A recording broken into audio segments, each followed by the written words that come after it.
On the air. It's live. We are live. Back, you all. Welcome back.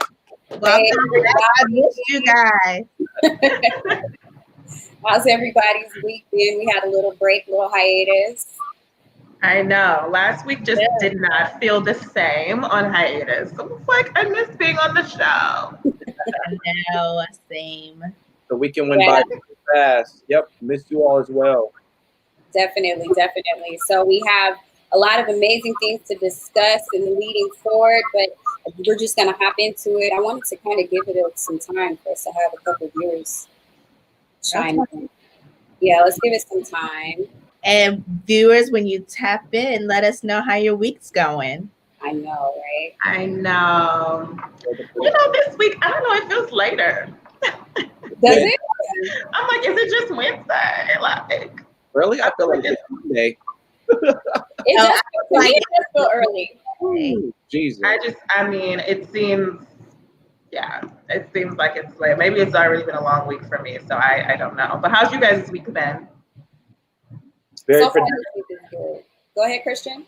No, very productive. It's finals week for a couple of my colleges. So grading final papers, having final presentations, and just going with the flow. Definitely. What about you, Jasmine?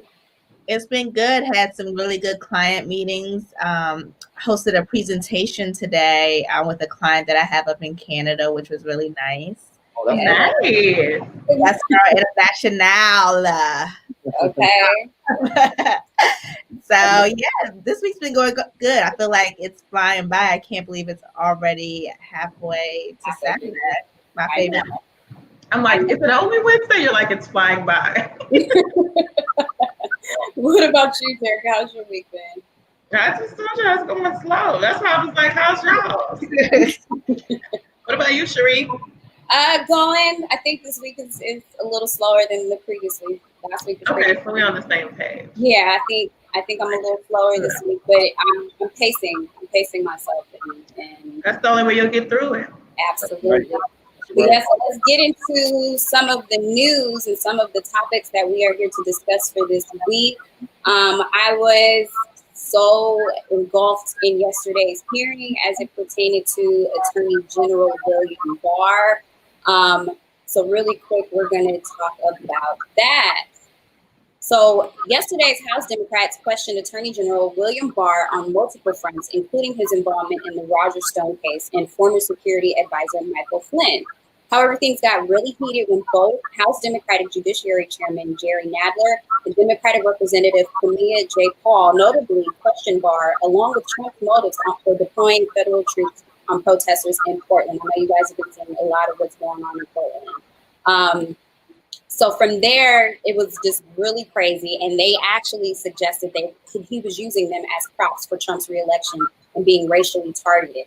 Republican Jaya Paul noting the contrast in federal government's response to lack thereof toward white protesters in Michigan who advocated violence against Michigan governor over continuing the lockdown versus the severe and violent response issued towards the peaceful protesters in Lafayette Park, making room for President's infamous Bible photo op, stating, "There is a real discrepancy in how you react as the Attorney General, the top cop in this country, when white men with swastikas storm the government buildings with guns because they're getting the president's personal agenda done."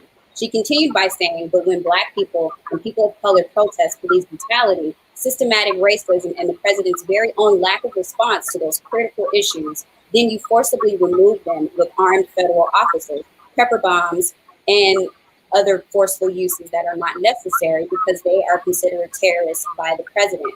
Barr went on to defend the federal response to long-running protests in Portland, stating that which began in late May, stating that the response to call for police reform and immigration policy had gotten violent. The federal intervention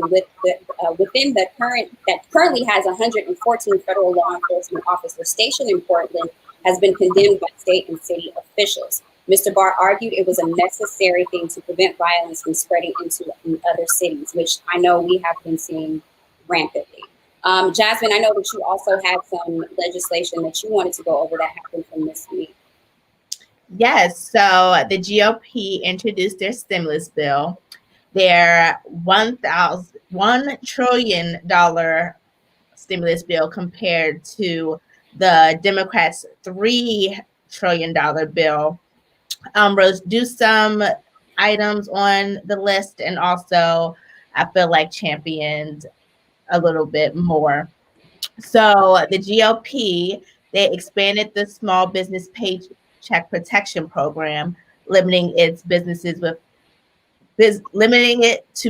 with less than 300 employees.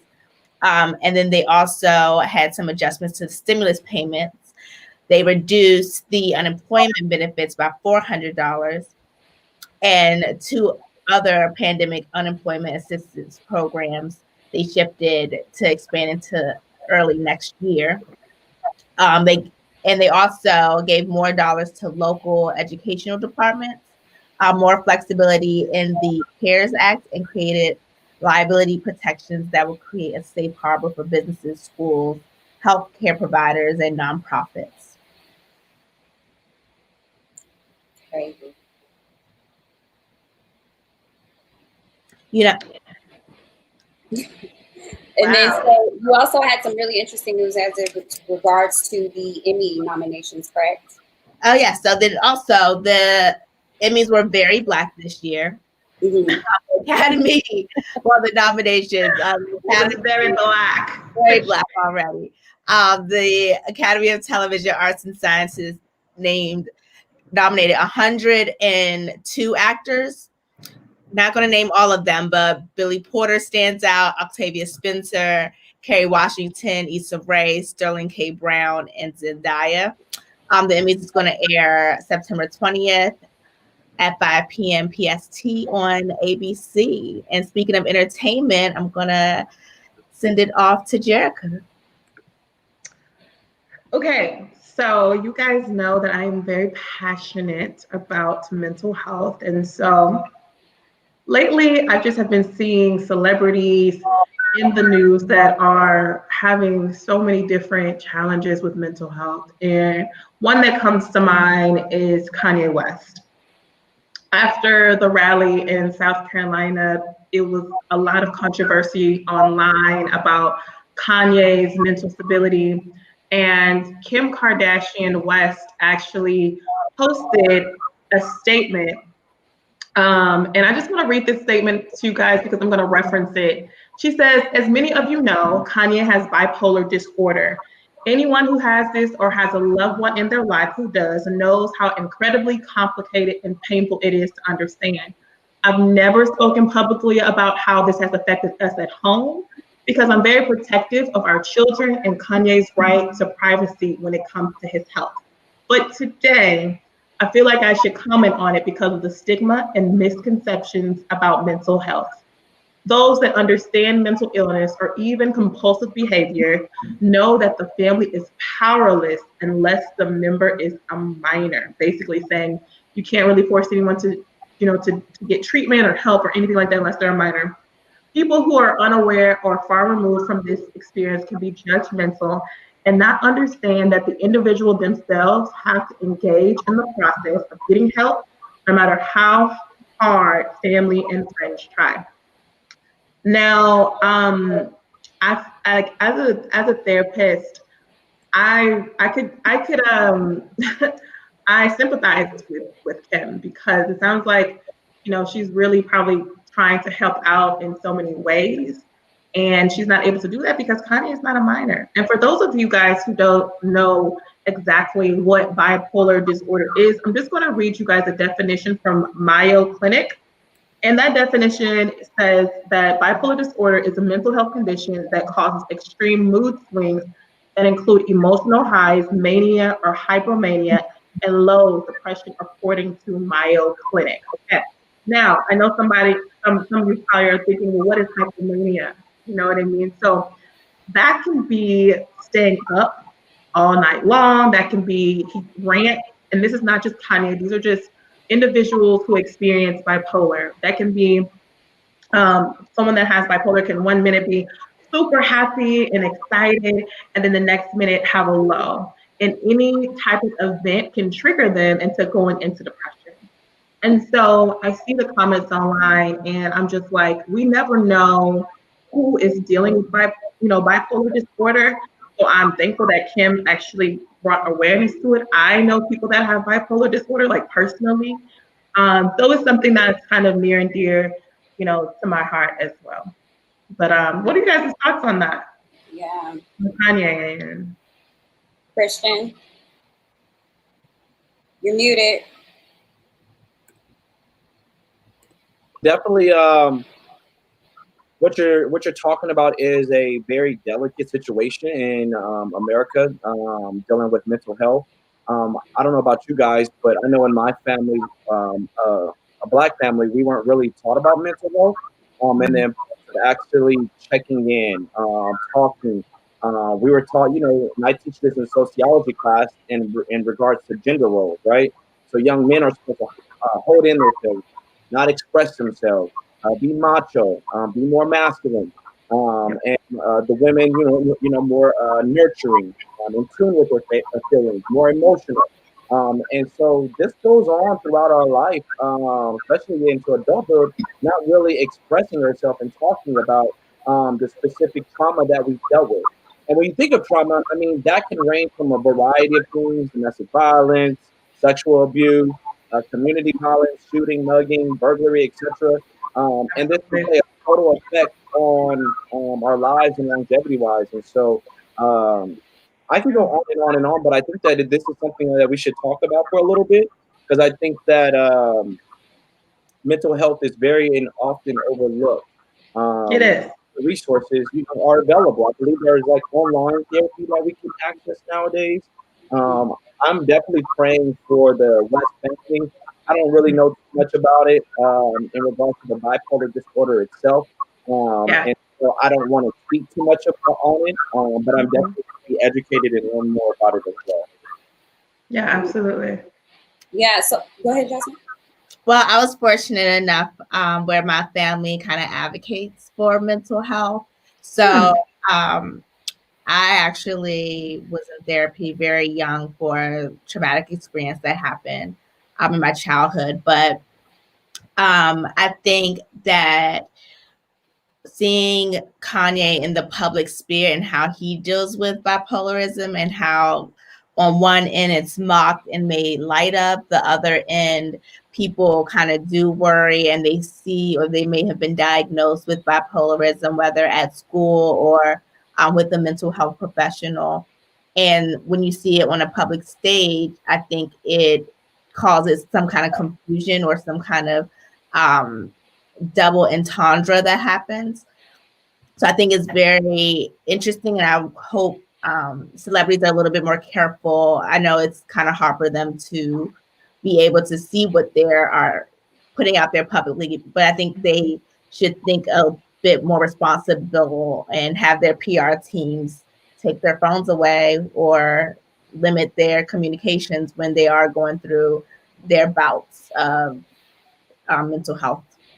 Yeah, I tend to. I think that's a great idea. Yeah, I tend to kind of watch TMZ a bit more lately as it pertains to coronavirus and mental health issues and things. They've been kind of on it, so shout out to them.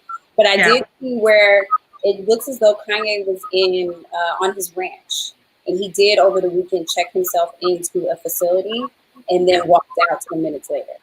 So I'm curious as to what was the reason for that. And perhaps what is the availability of resources as it pertains specifically to our culture? Because I know I've had discussions with you, Jerica, about me personally when it comes to therapy. I don't know if it necessarily works for me, because I'm one of those type of people that's too into my head, or I'm trying to be one step ahead of the person that's talking to me, and I'm thinking more about how are they trying to diagnose me right now? I'm just one of those people. So for me, I don't know if it worked, or maybe I just haven't met the right therapist. So Jerica, what do you say to people who feel as though maybe therapy or seeking outside help may not always be helpful or beneficial to them? Yeah, for sure. And I want to just shed a little light about what you said. Like, he checked himself in, and then 10 minutes later he walks out. So that's indicative of those intense mood swings. Yeah. And unfortunately, unless he gives rights to someone to make the decisions for him, that may happen a lot. Like he might decide, you know what, I need help. And then he might be like, oh no, I don't need help, and check himself out. And that's kind of how the families sometimes appear helpless. So I just want to address that. And then the second part of your question is finding a therapist that works for your personality. Every therapist is not going to work for everyone. My style is different than some of my peers and my colleagues' style. And so sometimes it's just a matter of, it's like a friendship, finding someone that you feel like is non-judgmental, that you can really share and disclose, and then being open-minded and asking yourself, hey, am I ready to do the work? Because you can go to therapy all day, but if you're not ready to actually do the work and you're not open-minded, then you're just going and there's no change that takes place. Right. And so you just have to be ready.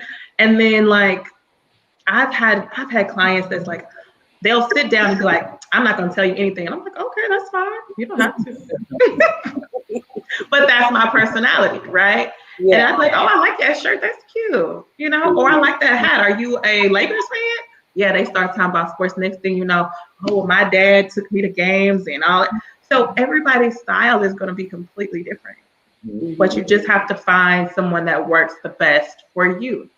And there's a lot of different free therapeutic resources that you can do. And we'll talk about that. But I think off the top of my head, Headspace was offering free therapy services last time I checked. And then I have a whole list, and we can post them on our Facebook page a little bit later, specifically that tailors towards people of color. And then Christian, I wanted to ask you too, like as a Black man, because I know we've been seeing, people are questioning even what's going on with Nick Cannon as he's dealing with all the backlash on both sides from his, his comments that he made a couple of weeks back and the statements that he made saying, oh, you guys can keep Earth, I'm out.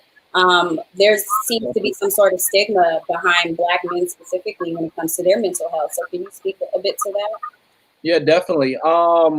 There's this site, it's called Talkspace. I don't know if you're familiar with it, Gigi. Mm-hmm. Yeah. I just want to throw that out there. I'm going to start using them. So going back to what I was alluding earlier in reference to like Black men and trauma, I think we just don't know how to talk about it, In Lancaster, Palmdale out here, in Palmdale specifically, there was, I think, 15 suicides since the start of COVID, right?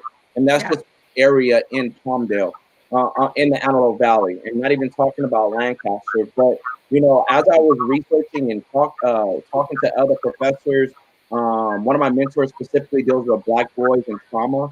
We were talking about how like the ages of I think it was like ages of 15 and 24 is like the third leading cause for Black males, in their death rates.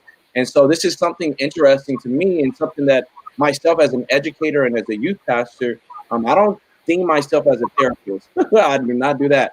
But I do in, meeting the person where they're at. And I think that this is us as community leaders in our own respective areas, is like, how do we meet the person so that they do become more open, that they do want to talk about it, that they are able to relate to us on all types of levels to meet their need. And I think that this is something that us as a community have to continuously just work on, because it's not gonna happen overnight. I mean, people hate to talk about slavery. Slavery was over 400 years ago. Blah blah blah blah. This is what people get mad about. But the reality of it is like, okay, even if it was 400 years ago, we're still dealing with systemic and institutional racism, oppression, marginalization, and this is something as where I challenge our allies to figure out how they can help us and partner up as well. Definitely. And then Jasmine, for you, when you said you did do some therapy, was that when you were younger, or have you started out as an adult? And what was that like for you? Yeah, I've been in therapy on and off since I was younger. I currently actually use Talkspace while we're in COVID and in quarantine, so I don't have to. Let me go look at Talkspace. Yeah. Talkspace representatives, feel free. This is free sponsorship. Free sponsor. But I mean, I will say I do prefer my Black woman spiritual healer / therapist psychiatrist. No, is it a psychiatrist? What does psychiatrist do? The psychiatrist can prescribe medicine, and then a psychologist is kind of parallel, but they aren't able to prescribe medicine. Okay, so I could have. But with that said, I think that with all of the stigma, you have to kind of seek it out. And I think it's more than just dealing with mental health. I think it's a relationship that helps you grow as a person. I know there's some therapists who focus on both your psychological ideas about work and how you can, not a business coach or a career coach, but actually like, how are you navigating your career and communicating, and speech therapists, and they all have their particular areas of expertise.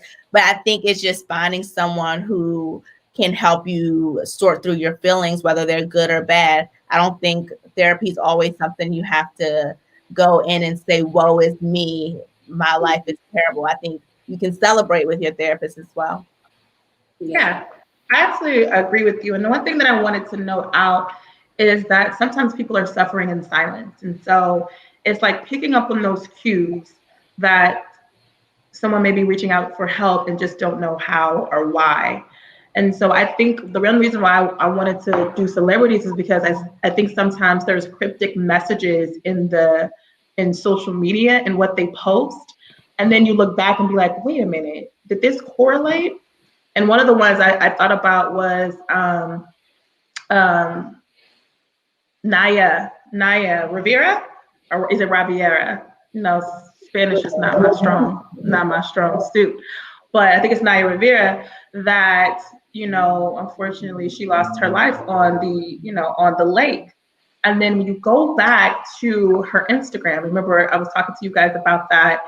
She talks about just making sure that, every day is not promised, and so she said that. And then she also posted a video of her in water.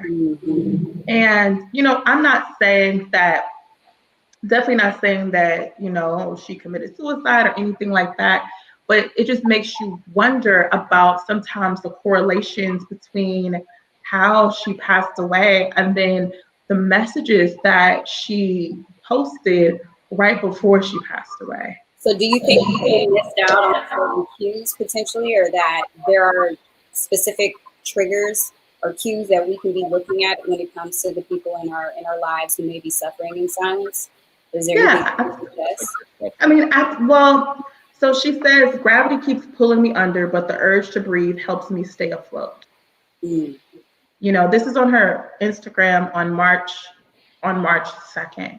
Mm-hmm. And I utilize that because it's like people are sometimes suffering. So for us, for the everyday person, maybe it's the person that always keeps themselves together, and then next thing you know, and this, we're of course in quarantine, so it's a little bit different, but the next thing you know, their hair is not done, their nails aren't done, they look tired, like compassion fatigue is real. Burnout is real. Like working and doing COVID and dealing with COVID, there are a lot of different stressors that has taken place environmentally and financially. So if you pick up on the small things, like, wow, this person looks a little bit more tired, or maybe this person is a little bit more irritable, maybe this person is a little bit more sadder than usual. And then also checking in with yourself. Are you checking out at work? Are you just staring at the computer screen? Are you feeling sense of hopelessness and lack of purpose? Checking in with yourself. Do you not want to wake up in the morning?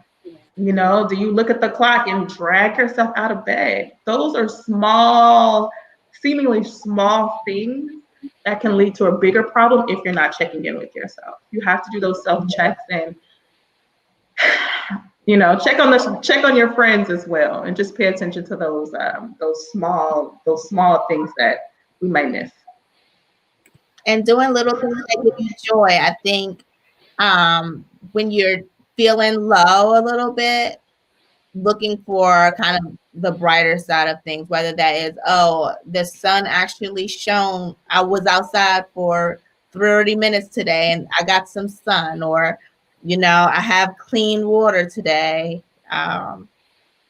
It's one little thing. Maybe You have the ability to write down a dream. So my Yeah, question, absolutely. I have a question in regards to like, for the introverts, there's a thing that, a lot of people like to become more isolated. Do you think Okay. that isolation plays a role in that? Because some people can be involved in marriages and relationships and still battle suicide.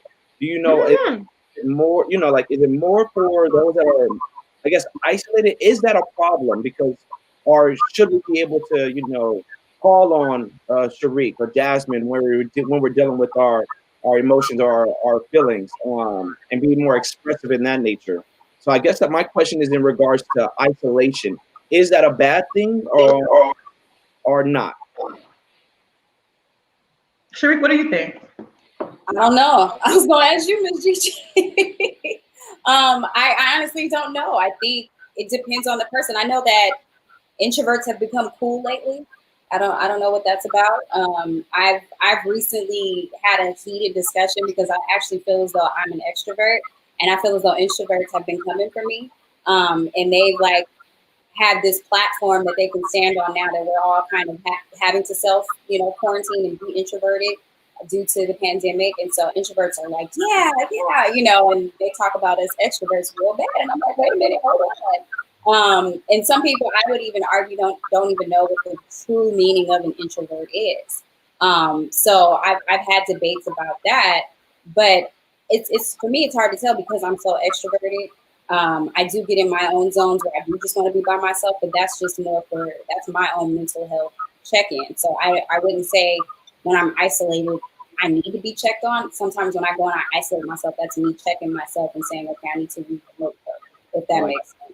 And then I think that you touched on something where it's cool to be an introvert, right? So one, when we're thinking about celebrities, are they telling us it's cool to be bipolar rather than, oh, I'm bipolar, I need to go to the doctor for it? And maybe it's not even, oh, I need to go to a therapist. Maybe you just need to go to your everyday doctor and ask them for help, and they'll either take you to a psychiatrist or recommend you to a psychiatrist because they see those diagnoses in you, or they might recommend you to therapy. I think it's just seeking the help. But then also, when you say it's cool to be isolated and it's cool to be introverted, well, after a while, a normal person will want to kind of come out of that hibernation. I think when you start seeing them still in hibernation, they're not on social or just changing in their patterns. Like if they're gone one day or one weekend, I don't think that's something to cause alarm about. But if they're gone for That sounds like a mini vacay to me. that's some self-care. But otherwise, I mean, yeah, I think we just have to be careful about the messages we're putting out there when we think things are cool and what's trendy. I think one thing that you said was, and I'm going to paraphrase, but like more so checking in to see if this is different than how the person normally operates. So if I'm a person that's normally a socialite and I'm everywhere, and the next thing you know, I don't even want to get out of bed, or I'm declining every invite, or something like that, then you're gonna be like, okay, Gigi, something's wrong. Like you're not being yourself. And so when it comes to COVID, this has really affected people's careers. This has affected the way people's coping mechanisms. My coping mechanisms, I like brunches and happy hours, if I'm just honest. And that's just changed the way in which I dealt with stress. And so now I'm having to figure out a different way, or people aren't able to see their family, and that's kind of, a big support system, which made me think of Tamar Braxton. And I just keep thinking, is she okay? Is she okay? Like, I haven't heard anything. The last thing I heard was them say, they released a tweet. This was on the Shade Room. And this was a tweet that was supposed to go to Tamar's family. And it says, I am a slave. I do not own my own life, my stories, my pictures, my thoughts or beliefs. I've asked my master to free me. I'm threatened and punished for it. The only way I see out is death. I would choose that before I continue to love like this. Please help me.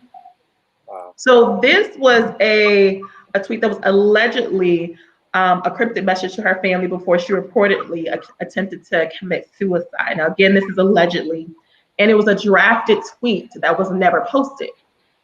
And so when you think of those things, it's like, one, it makes me think of, well, if it was a drafted tweet, then who released it? And we do know sometimes celebrities don't control their own social media. So it's like, it's hard to know, because some do and some don't. We obviously know that Trump and Kanye, President Trump and Kanye probably are a little bit more hands-on with their accounts. But like with Tamar, like posting something like this, and then as her, let's say if I was her sister, I think I would be like, wow, I knew something was different. I just didn't know what. And so, sorry to cut you off. No, you're fine. Which makes me even want to, dive into the whole celebrity factor. Is I think Tamar has branded herself as being somewhat dramatic, within her personification to the public. I would say Kanye, similar situation. So I think people don't know when to take them seriously, or when it could just be a celebrity hoax, or, something of that nature. I think a lot of people laughed at Kanye to begin with, which is, bringing up Kim's tweet, how eloquent it was. She's like, no, you guys, like, this is really serious. Right. But because he's always had a very larger than life personality, and so has Tamar. She's always been pretty problematic on the show with her family. She's always had dysfunction with her family. She had dysfunction on The Real. Perhaps those were cues beforehand, before everything. And divorce. And she got a divorce. Very public, I do know Kanye lost his mother. A lot of people like to mention the fact that Kanye just hasn't been the same since he lost his mom. I have one friend in particular that's always asking, like, well, where are his aunties? Like, where are the aunties? Where are the cousins? Like, where are they at? We don't see any of his family from Kardashian life. So I think maybe there are some sort of cues that we may not have been paying attention to when they were technically in their prime, and we were assuming that they were doing well. And maybe there were things, I don't know. I'm just kind of thinking about both of those different types of personalities, and just how they, like I said, their persona in the public, and then maybe what are we receiving back from them.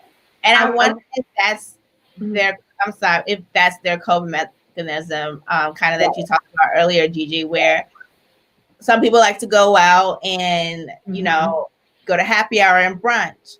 Some people like to overeat. Some people are at home right now while they usually go out to brunch and happy hour. They're at home over drinking. There's been a lot of alcoholics I've seen during this pandemic. and then we have celebrities where their way of coping is attention seeking and overcompensation of attention. So I think, and when you're in the talent space, I think that, it drives relevancy, it drives your brand, all that good stuff. So it's like we're still talking about her. It kind of is a catch-22. And I think, go ahead, Georgia. No, I'm just gonna say this really quick thing. I try to be mindful of saying attention seeking for some people, because some people, that's one, that maybe their personality, and two, but in a Kanye situation, like, he's obviously going through an episode, and I don't know if you guys knew, but his album was supposed to release, and of course it didn't release, but that's huge. And so he's tweeting things that don't make sense to the public. He's saying, he's going to do collaborations with people, and even Little Baby was like, oh, I didn't know you wanted to do a collaboration with me.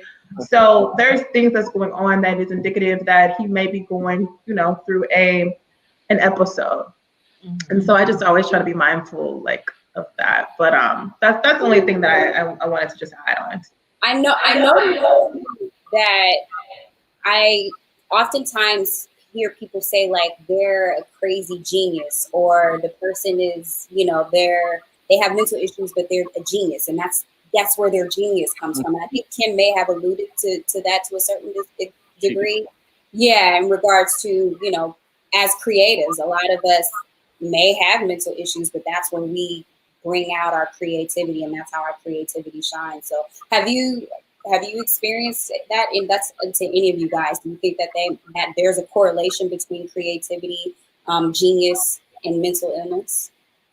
I see Christian thinking, yeah, I was like, I definitely preach that a lot. I think we all have a genius inside, you know, like what makes Albert Einstein a better genius than us, or, you know, there's different leaders in different times. We put these societal,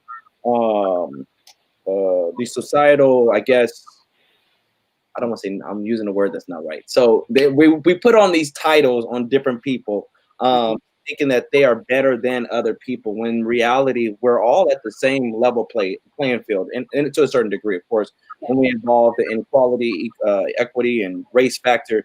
Anyways, we all have a genius at the end of the day. I think there is a part of creativity that we can definitely tap into. Like I like writing, you know, I like speaking, I like doing of that nature. Does that, because I don't get paid at a certain level, does that make it less than?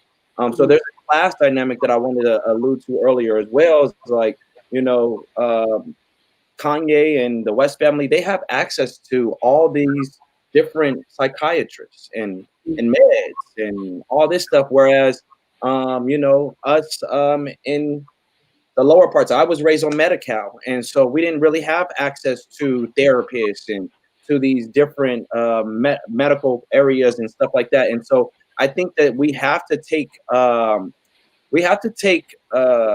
accountability for the things that we say, we do, etc. But also understand that society wants to limit us to believe that there is a certain type of genius available. We're all a genius, and it's just upon us to access that, right? And what does that look like for you? That's totally dependent upon you. Authenticity, I always mess up on that word. Authenticity, help me out, is something that we all have, and I challenge everyone to really find that glitch within their own system. Yeah.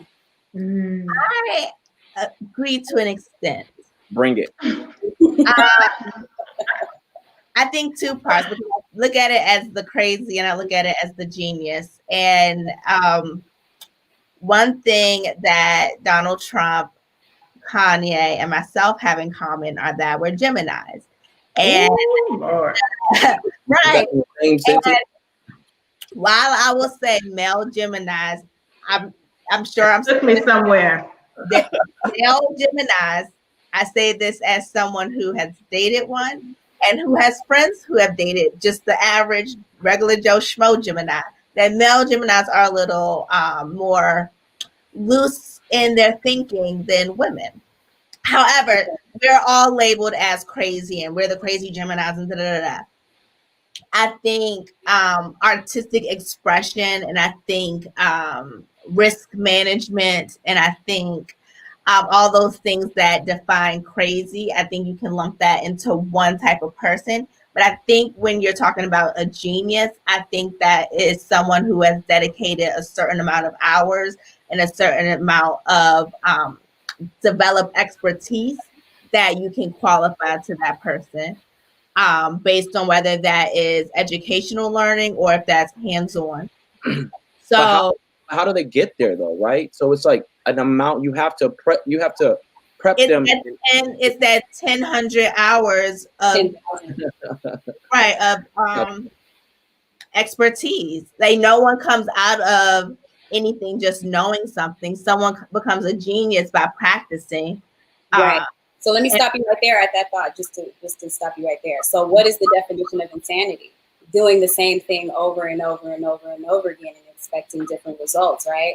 I don't necessarily agree with that, but I think that's a public perception. I think us as people, we think people are crazy who divulge so much energy and so much time into something that typically would not get you any sort of results. I'm sure Kanye was told he was crazy before he became the Kanye West that we know today, before he came out with College Dropout. That man was in the studio, you know, and if you've ever dated anyone, as I do, who's a musical artist, you would probably think they're crazy if you don't know that any better, because they are constantly working on their craft. They're constantly in the studios, pulling long hours. Athletes do the same thing.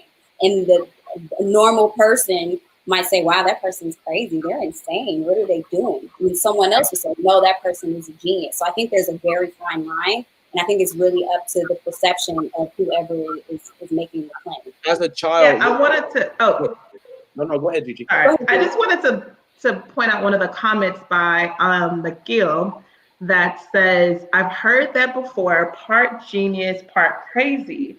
Because I think, as I think Jasmine and you, Sharika, are alluding to, is that what some may think is crazy, others may think is genius. And I think that is just really, to paraphrase, that's up to the individual, which one, and how they decipher that person's emotions. Like Christian Fisher says, they are unique. So, you know, I've seen Kanye's shoes, some of his shoes, and people are like, those are so dope, those are fire. And they're not personally my style. Mine either. So some might be like, man, he's a genius. It's unique. And then for me, I'm like, I wouldn't wear them. You know, so I really think it really depends on that particular individual and how they interpret that person's emotions, how they interpret their personalities. One person's crazy might be another person's like, you know, bread and butter. Yeah. What do you guys, just a quick question. Were you guys ever told at an early age, just think about elementary, middle school, like you were a genius? Were you ever told that by your family, by your family, or like your mother and father and stuff like that? And I mean, look at your lives now, right? And so you're able to show that verbiage, that language that was implemented into your life at an early age played a huge role. I know that a lot of children, a lot of kids, especially out where I'm from, I was never called a genius. I mean, I was called smart and I was called crazy because, you know, we all have our behavioral patterns. But I mean, if you really think about it, like Gigi was saying, it's very on an individual impartation level of what we play in our own lives, and then also societal as well. And so, yeah, I don't know if you want to read that. That's right, Kenneth. That's the line between genius and insanity. And I would say it's a transparent line, to be completely honest, because what it really boils down to is who is the judge? Right. How do we quantify? How do we measure crazy? How do we measure genius? Can I throw something out there real quick, y'all? Just kind of off topic, but it's on topic. Do you guys remember that movie, A Thin Line Between Love and Hate? Yeah. And so in the movie, she loved him to the point where if you're not going to be with me, you're going to die, right? Now, other people make us find that as passionate. Wow, she just really loves him. She wants to be with him. She's all in, versus if she really loves him. But then there was a line that she hates him too, because if you won't be with me, if I can't have you, nobody can.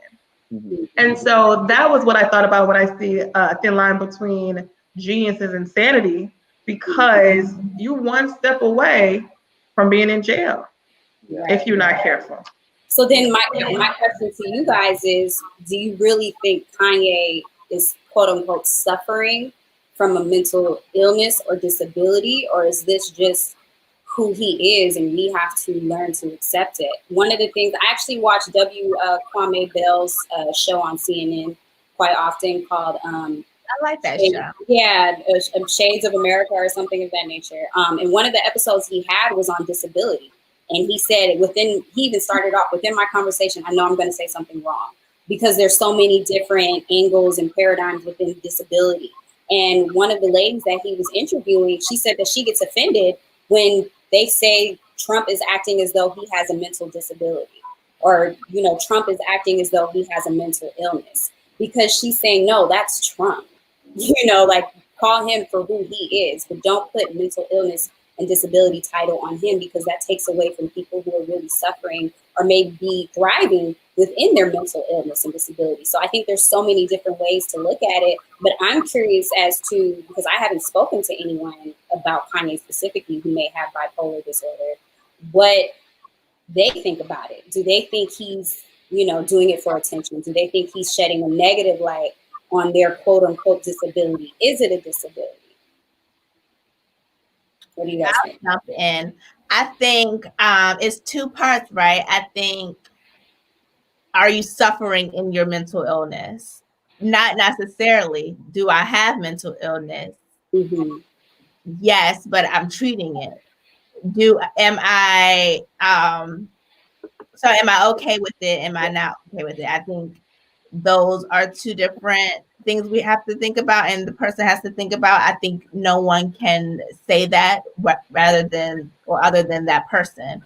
Yeah, I agree. I think when you're looking at a Kanye and you're asking, is he suffering?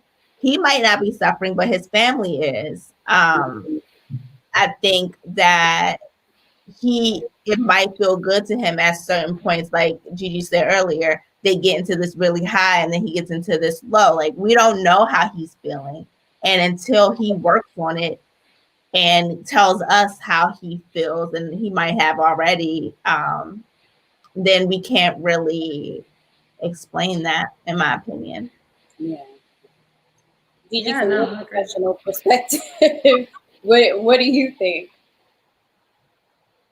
in regards to the label of disability, mental disability, or the label of mental illness? Should we be a little bit more careful unless they have a guaranteed diagnosis, or does it matter?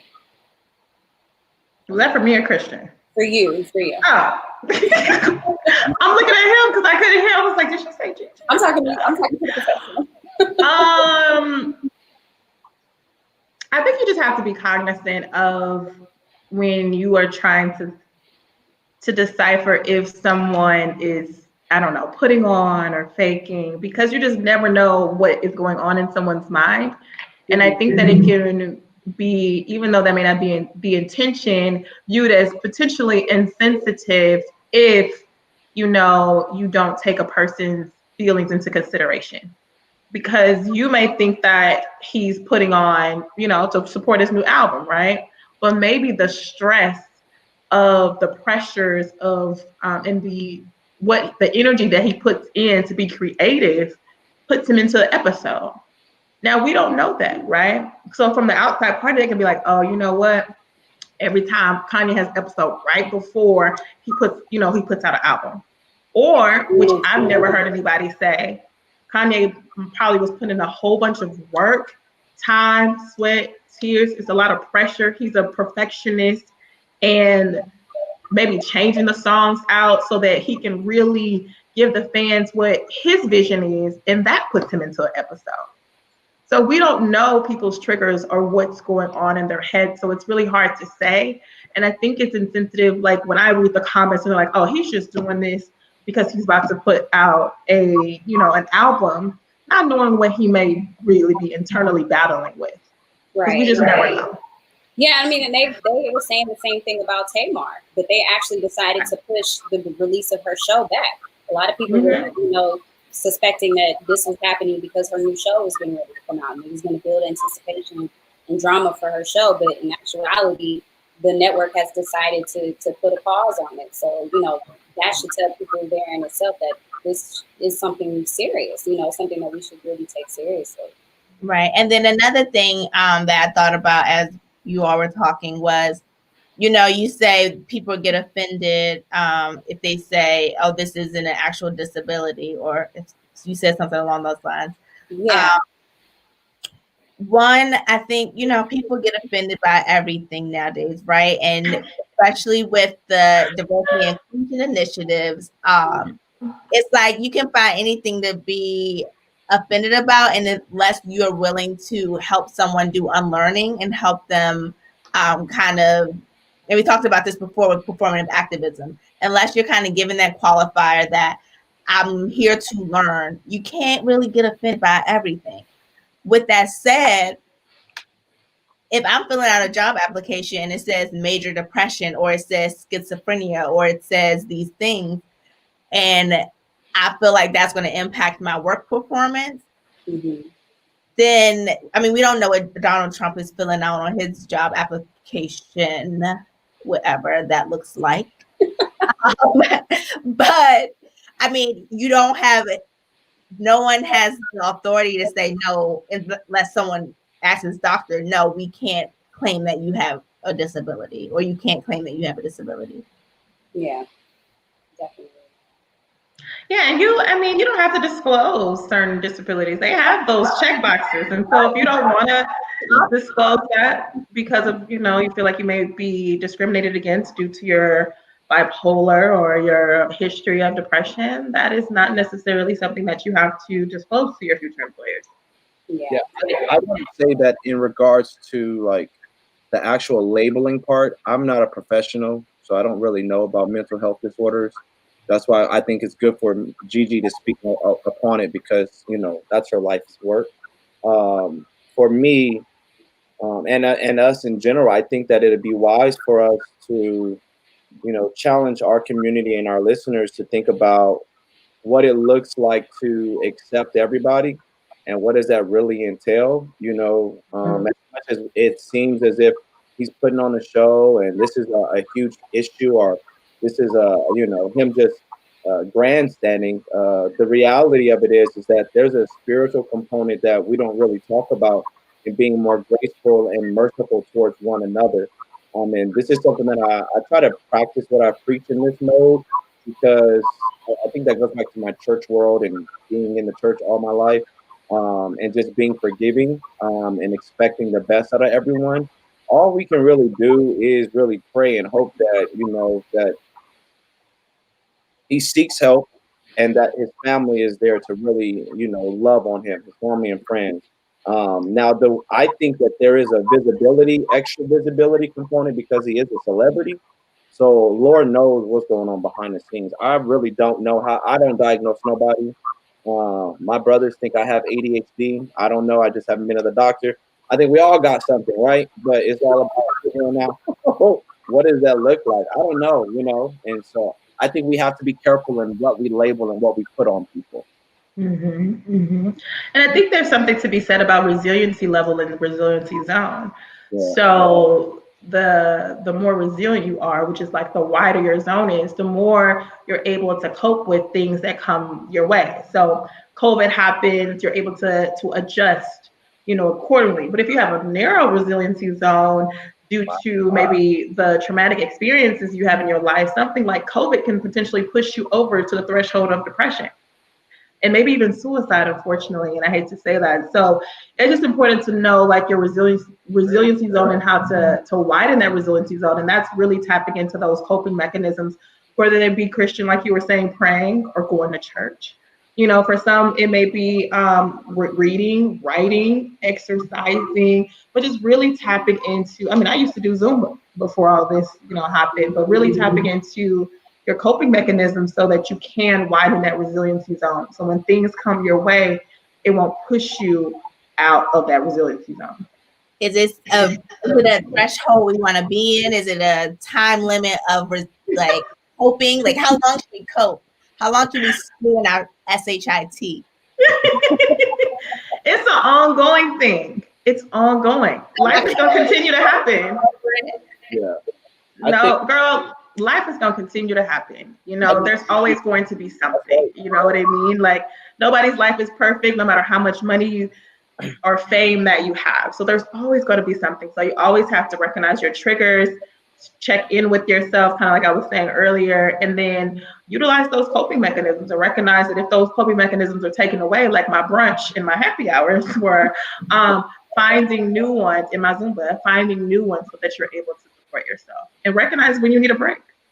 I have a question too, because I know we mentioned Donald Trump a lot because a lot of people really think that he's crazy. But is there a reason why, maybe you can speak to this, Christian, at being in the political space, the stratosphere, is there a reason why you think we don't tend to see these types of circumstances when it comes to politicians? We more so see it within entertainment. I feel as though really no other profession, maybe other isolated incidents with a couple of athletes, have we seen, large volumes of attention around a public figure in a different space such as politics having mental disability or mental illness issues. Is there a reason for that? I would say the first thing that clicked in my head was like the views, likes, the amount of reshares. I think of social media. We live in a social media world. And this goes back to, I really don't follow anything that Trump does. I really dislike reading anything dealing with him. But the reality of it is that he's mastered how to really draw people in social media wise, etc. And that goes back into the entertainment world, becoming more viewable. The more views you have, the more people are going to put you out there on a pedestal.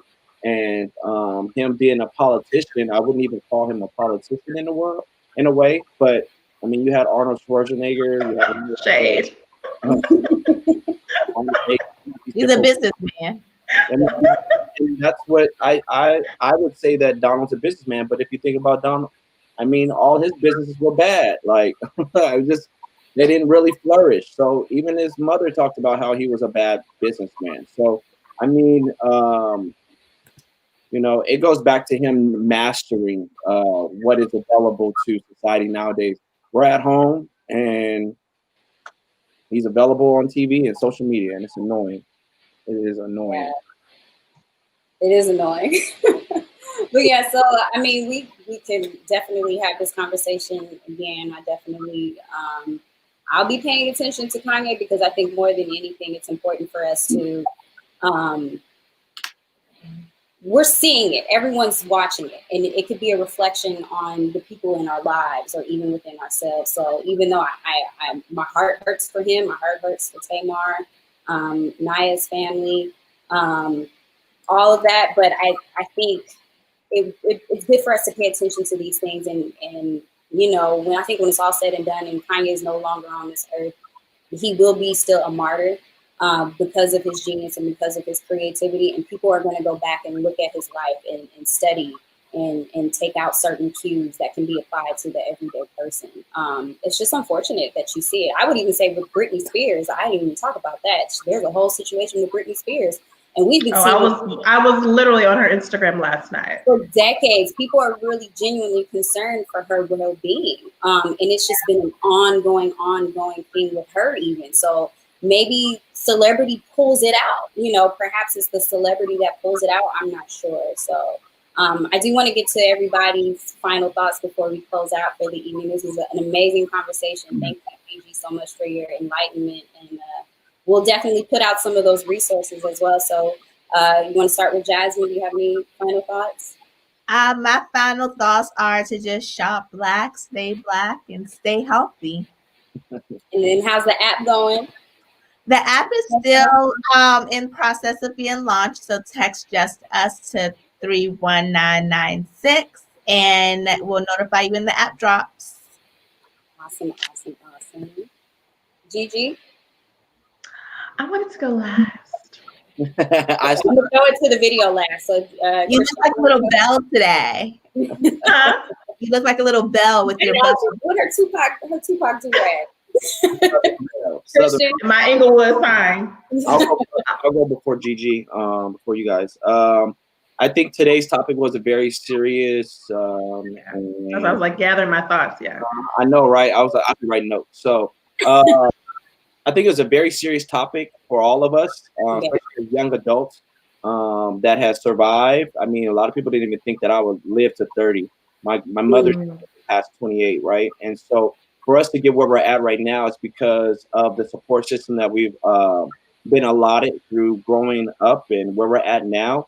And so I want to challenge everyone on here is to continue to be that support system for other people. Check in with your brothers, your sisters, your nephews, your students, your grandparents, etc.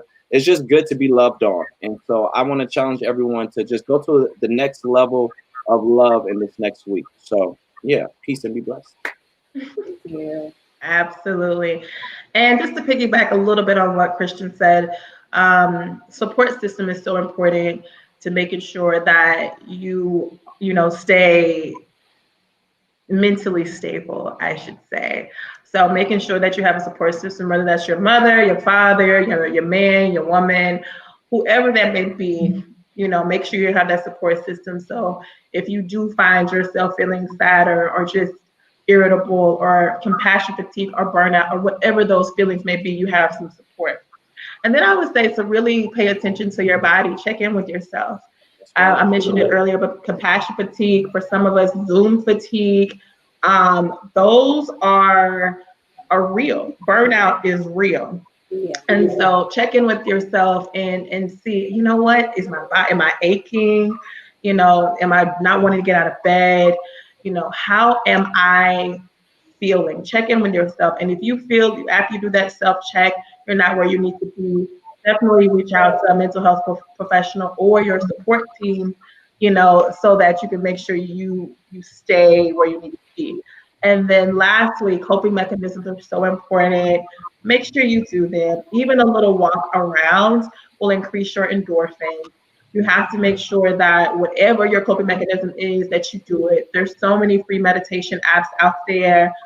Do a meditation. You don't have to tell anyone that you're meditating. If you feel like you're going to be stigmatized, you don't have to tell anyone you reached out to a mental health professional if you feel like you're going to be stigmatized. And if you do reach out to that mental health professional, it's okay to make sure that you find someone that you click with, because that is very, very important. Absolutely. And last but not least, I say it all the time, but protect your peace, set your boundaries, and put yourself first. Thank you for that. So, I do want to mention too, and I saw we got a good comment. I want to just read this off really quickly from JGM McGill. Being quarantined definitely has been a mental, physical, and financial challenge for us all, with the exclamation points. Stay prayed up, strong, and safe, God. Yep. I totally agree. Thank you for that. My final thoughts, I would like to add on to that and say that we have been dealing, I think, as a people with a lot of hardship and a lot of death. You know, we started off 2020 with losing Kobe and Gigi and a lot of prolific and prominent people. Just last week or the week before, we lost John Lewis, who lived an amazing life. I would just say it's been a lot more, and I don't know if it's because of social media and how connected we all are that we're seeing it over and over again and constantly. And I know with Naya's passing as well, that's been really difficult, even with, you know, people that are in circles around my circle that I know of. So we definitely want to make sure that we're checking in on people and making sure that even the families of those people, they're trying to hold it together. With that being said, my final thought, I told you guys all that we have a very special person that was watching our show. She was very, very supportive. She watched, and she was my cousin. Her name is Denise Guns. Sorry, I'm trying not to get emotional. Denise was very, very supportive of our show. Every time we came out, first time. I told her she was no offense to anyone that's watching, but she was my favorite commenter. I was like, oh, Denise. I feel like she's my friend. A week ago today, we lost Denise, unfortunately, very untimely death. And, you know, looking back in retrospect, I wish I would have had her on as a guest, because she, as you saw, her commentary was, you know, very, very on point. She's very compassionate. A little bit about her, she's a community leader in Oakland, an activist, an educator, just a very top-notch human being overall. And so to lose her last week was very tough for me, especially because it was very unexpected. I'm going to miss seeing her comments on the show. But one thing that I did learn from my cousin was to be authentic and to fight for what you believe in, fight for those that you believe in, stay prayed up, fight for your people, and always know where you're coming from. So I want to say thank you and special rest and peace in heaven to all of those we lost, and especially my cousin Denise Gums. I'm just sending good vibes and energy in the air for her. I want to thank you guys for being wonderful and awesome and being supportive of each other and of me. You know, when I gave you guys the news, we got you, girl. You know, it was very helpful. And yeah, I thought this conversation was really amazing. So continue to check in on us, follow us, like us, follow our movements. Congratulations to Christian and his new endeavors. And we're going to be continuing to watch his progress, all of you guys' progress. And we're just going to play a little video to say our farewells to Denise. And thank you guys. We'll talk to you all very soon. Bye, y'all.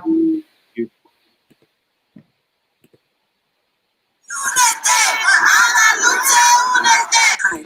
I think it's so important that I'm spending my time supporting immigrant rights in whatever form. And in this particular case,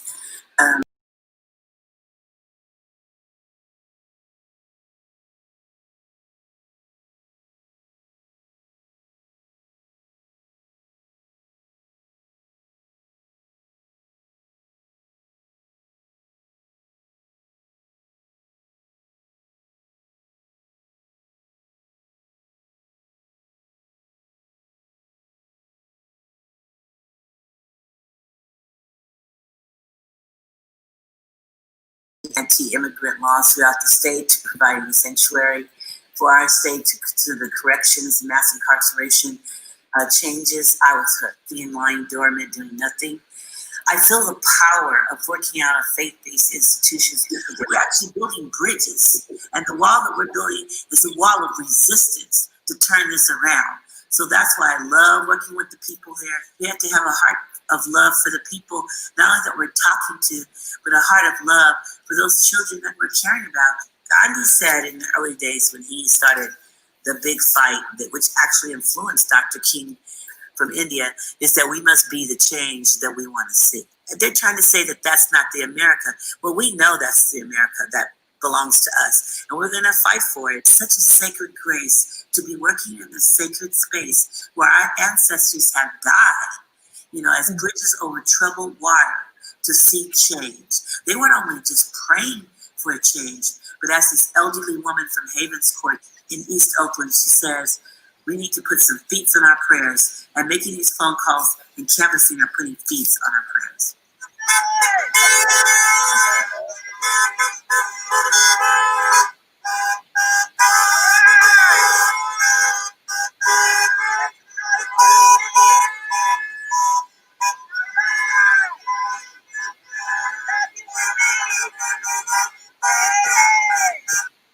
All right. Thank you guys. We'll see you next time. All right. Bye, guys.